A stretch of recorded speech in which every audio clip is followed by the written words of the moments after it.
হতাশা মাদক দিয়ে দূর হয় না।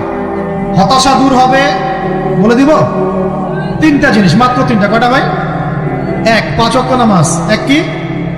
নামাজে আপনি অজু করে সিজদা দেন, ইনশাল্লাহ আপনার মনে প্রশান্তি না আসলে আমাকে এসে বলেন যে আসেন।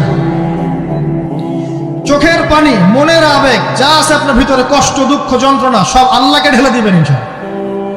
নিজের আবেগ ধরে রাখবেন এখানে, আপনি আল্লাহর জন্য ঢেলে দিবেন। মানুষকে আবেগ দেখে কি না? মানুষ আপনার চোখের পানির মর্ম বুঝবে? মানুষ কি মানুষের চোখের পানির মর্ম বুঝে? আপনার পিতা যদি মারা যায়, আমার কাছে এসে দোয়া চান, কান্নাকাটি করে, আমি দোয়া করতে পারবো, কিন্তু আমি কিন্তু আপনার ফিলিংসটা বুঝতে পারবো না। আপনার অনুভূতি কে বুঝতে পারবেন? আল্লাহ পাক আপনার ঘাড়ের রগের চেয়েও কাছে আছে। সুবহানাল্লাহ, সুবহানাল্লাহ। আল্লাহ পাক ঘাড়ের রগের চেয়ে কাছে আছে। গতকালকে বাংলাদেশের একজন বরেণ্য আলেমের সাথে একটা কনফারেন্সে ছিলাম। উনি বলছিলেন যে এক ব্যক্তি, এটা শোনেন, এক ব্যক্তি খুব তার শখ যে তিনি সাহাবীদের মতো নামাজ পড়া শিখবেন। কথা বুঝতে পারছেন? সাহাবীদের মতো নামাজ শিখবেন।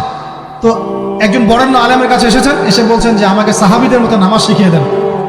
তখন সেই আলেম আরেকজন আলেমের সন্ধান দিয়েছেন, যে তুমি তার কাছে যাও, তিনি শেখাবেন। তো সেই ব্যক্তি তো অবাক হয়েছেন, কারণ যাকে প্রশ্ন করেছিলেন তিনি অনেক বড় মুহাদ্দিস, আর যার কাছে পাঠানো হচ্ছে তিনি অত বড় মুহাদ্দিস নন, কিন্তু আবেদ, আমল করেন। তাকে গিয়ে বলছেন উনি আমাকে পাঠিয়েছেন সাহাবীওয়ালা নামাজ শিখিয়ে দেন। তখন তিনি বলছেন ঠিক আছে, সুন্দর করে অজু করে আসো, সুন্দর করে অজু করে আসো। অজু করার সময় খালি খেয়াল রাখবা যে আমি অজু করছি শুধু আল্লাহর সন্তুষ্টির জন্য। কি খেয়াল রাখবেন? অজু করছি শুধু আল্লাহকে রাজি খুশি করার জন্য অজু করছে, আর কোনো উদ্দেশ্য নয় আমার। অজু করতে যাচ্ছে, তিনি আবার বলছেন দাঁড়াও, শুধু আল্লাহকে রাজি খুশি করার জন্য অজু করো। আবার শুরু করছেন, আবার বলছেন শোনো, শুধু আল্লাহকে রাজি খুশি করার জন্য অজু করো। এভাবে বলতেই আছেন, নামাজে দাঁড়িয়েছেন, দাঁড়ানোর আগে বলছেন শোনো, শুধু আল্লাহকে রাজি খুশি করার জন্য নামাজ পড়ো। বলতেই আছেন। এক পর্যায়ে সে ব্যক্তি নামাজ শুরু করলো, নামাজের মনোযোগ এদিক ওদিকে যায়, আর তার মাথায় এটা আসে, এই শুধু আল্লাহকে রাজি খুশি করার জন্য আমাকে নামাজ পড়তে হবে, শুধু আল্লাহকে রাজি খুশি করার জন্য নামাজ পড়তে হবে। এই চিন্তা তার মনের মধ্যে ঘুরপাক খাচ্ছে। এভাবে নামাজটা সে শেষ করেছে। শেষ করে চিন্তা করছে যে নামাজ তো পুরোপুরি মনোযোগ দিতে পারলাম না। বারবার মাথার মধ্যে এরকম চিন্তা আসছে, আল্লাহ আমাকে তো মাফ করে দাও, নামাজটা আমার মনে হলো না ঠিক মতো। তখন সে ফিরে এসে তার সে ওস্তাদকে বলছেন, আমার তো নামাজ এরকম করে পড়লাম, কিন্তু শেষমেশ মনে হলো যে নামাজটা হয়তো কবুল হয় নাই। আল্লাহর কাছে খুব মাফ চাইলাম, আল্লাহ আমাকে মাফ করে দাও, নামাজটা মনে হলো না। তখন সেই যে প্রথম ব্যক্তি যিনি পাঠিয়েছেন তিনি বলছেন, এটাই হলো সাহাবীওয়ালা নামাজ। তারা আল্লাহকে রাজি খুশি করার জন্য নামাজ পড়তেন, নামাজ শেষ করে আল্লাহর কাছে ইস্তেগফার করতেন, আল্লাহ কিছুই হলো না, কিছুই হলো। আমার কথা কি বুঝতে পারছেন? অতএব আল্লাহকে রাজি খুশি করার জন্য আপনি আপনার আবেগ, আপনার ইবাদত সব ফেলে দিবেন, অন্য কারো কাছে কিছু পাওয়ার আশা করুন। আমাকে আল্লাহ পাঠিয়েছেন দুনিয়াতে নামাজ পড়তে, রোজা রাখতে, দিনের প্রচার করতে, দিনের জ্ঞান অর্জন করতে, এই তো। তা আমি একজন মেয়ের জন্য জীবন নষ্ট করে দিব কেন? আমি তাহলে আল্লাহর কাছে কি মুখ দেখাবো, আর নবীর কাছে কি মুখ দেখাবো?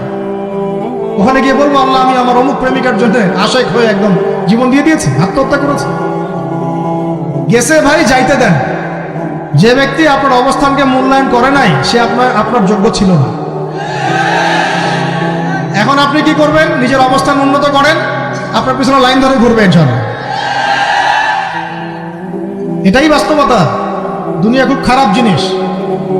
মানুষের অবস্থানকে মূল্যায়ন করে, মানুষের অবস্থানকে মূল্যায়ন করে, কিন্তু আল্লাহ রাব্বুল আলামিন আপনাকে সর্বাবস্থায় ভালোবাসেন।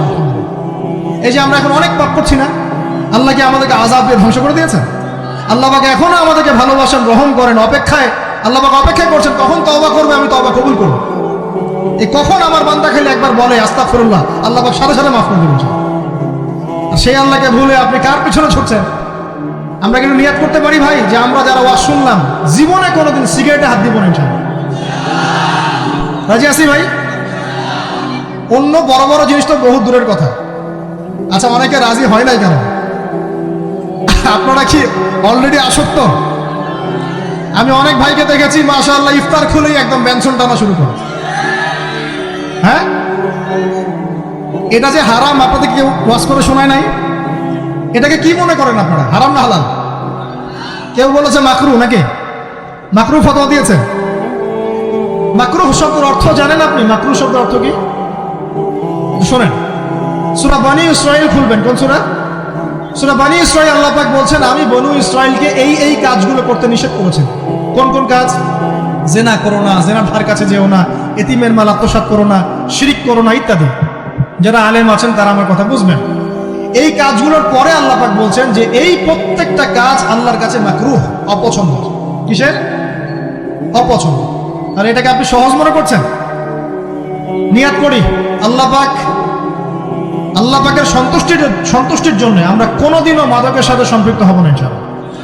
আর বিশ্বাস করেন, শুধুমাত্র মাদকদ্রব্য নিয়ন্ত্রণ অধিদপ্তর এই আইন কানুন এগুলো দিয়ে, জরিমানা দিয়ে মানুষকে মাদক ছাড়ানো যাচ্ছে না, যাবে না। কেন যাবে না এটা আপনারা খুব ভালো করেই জানেন, আমি বলতে চাচ্ছি না। অনেক সময় মাদক বিরোধী কনসার্ট করে মানুষ, মাদক বিরোধী কনসার্টে ওঠার আগে এক বোতল ডাইল খেয়ে আসে। এগুলো কি বাস্তব কথা বলছি না অবাস্তব কথা বলছি? আমাদের যুবক ভাইরা কোশ্চিন কালেও মাদকের ধার কাছে যাবেন না ইনশাআল্লাহ। একটা হাদিস খালি মনে রাখেন, একটা, এই হাদিসটা মনে রাখেন। নবী সাল্লাল্লাহু আলাইহি ওয়াসাল্লাম বলেছেন, কেউ যদি মাদকদ্রব্য সেবন করে তার 40 দিনের নামাজ কবুল হবে। সিগারেট একটা খেয়েছি, 40 দিন নামাজ নাই। এরপর যদি সে তওবা করে আল্লাহ মাফ করে দিবেন। আবার যদি মাদক খায় আবার 40 দিন কবুল হবে। যদি আবার তওবা করে আল্লাহ মাফ করে দিবেন। আবারও যদি খায় আবারও 40 দিন কবুল হবে না, আবারও তওবা করলে আল্লাহ আবার মাফ করে দিবেন। চতুর্থবার সে যদি মাদক খায়, আল্লাহ রাসূল সাল্লাল্লাহু আলাইহি ওয়াসাল্লাম বলছেন, আল্লাহ পাক কিয়ামতের মাঠে তাকে তিনাতুল খাবাল পান করাবেন। কি পান করাবেন? তিনাতুল খাবাল। সাহাবীরা বললেন, ইয়া রাসূলুল্লাহ, এটা কি তিনাতুল খাবাল? কি? নবী সাল্লাল্লাহু আলাইহি ওয়াসাল্লাম বলছেন, এটা হচ্ছে জাহান্নামীদেরকে আযাব দেওয়ার পর তাদের রক্ত মাংসের যে পুঁজ বের হবে, এই যে ড্রিঙ্কস, জাহান্নামের হার্ড ড্রিঙ্কস, এই ড্রিঙ্কসের নাম হলো তিনাতুল খাবাল। আল্লাহ পাক আমাদের সবাইকে মাদক থেকে বাঁচিয়ে দেন। আমল হচ্ছে কোরআন তেলাওয়াত। যে ব্যক্তি কোরআন তেলাওয়াত করতে পারে নিয়মিত, তার মনের মধ্যে এই হতাশা, এই ভীরুতা, এই কাপুরুষতা কিচ্ছু আসবে না ইনশাআল্লাহ। আমি গ্যারান্টি দিচ্ছি আপনাকে, হতাশা আসবেই না আপনার মনে যদি আপনি কোরআন বুঝতে পারেন। কোরআনের একটা আয়াত নিয়ে কোনো সময় দেখা যায় 2-3 ঘন্টা সময় পার হয়ে যাচ্ছে, আয়াতটা ছেড়ে সামনে যেতে পারছেন। কোরআনের ভিতরে ঢুকলে আপনি দুনিয়ায় ভুলে যাবেন কি হচ্ছে আশপাশে। আমি এমন অনেক আলেমকে দেখেছি যে একটা বই, পাতলা একটা বই, আরবি বই নিয়ে পড়া শুরু করেছেন, যে ফজরের পরে জোহরের ওয়াক্ত হয়ে যাচ্ছে, বইটাই শেষ করতে পারেন না। বুঝতে পারবেন না। যখন আপনি ইলমের ভিতরে ঢুকে যাবেন, কোরআনের ভিতরে, হাদিসের ভিতরে, আপনার দুনিয়ার খেয়ালই নাই।